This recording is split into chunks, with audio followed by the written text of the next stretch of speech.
السلام علیکم ورحمۃ اللہ وبرکاتہ۔ میں آپ کو آج نقش بتانے جا رہا ہوں۔ پتھر کے نیچے رکھنے والا مجرب المجرب ہے، لیکن اس نقش کو بہت سارے لوگوں نے آزمایا ہے۔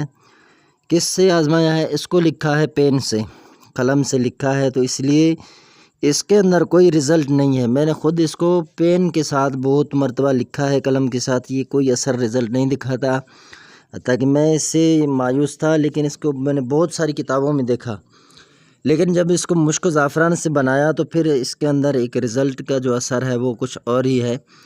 تو اس لیے جو نقش کام نہ کرتا ہو تو اس کو آپ مشک و زعفران سے بنا کر دیکھیں۔ اسی طرح ایک نقش تھا بازو پر باندھنے کے لیے، اس پر لکھا تھا مشک و زعفران سے بنائیں، یہ شرطیہ آزمودہ ہے۔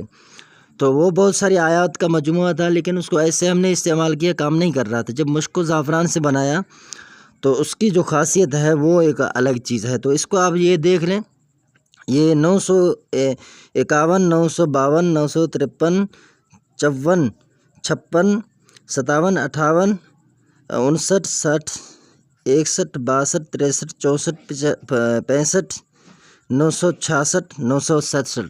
تو یہ نقش کا جو چال ہے یہ آسی چال ہے۔ اس کو لکھیں، فلاں بن فلاں، یہاں مطلوب کا نام، علی حبی کے بعد طالب کا نام، اس کی والدہ کا نام، بے حرمت یہ نقش، بے قرار، زود بیاید، زود بیاید، یہ لکھ دینا ہے۔ اس کو پتھر کے نیچے رکھ دیں، انشاءاللہ ضرور یہ کام کرے گا۔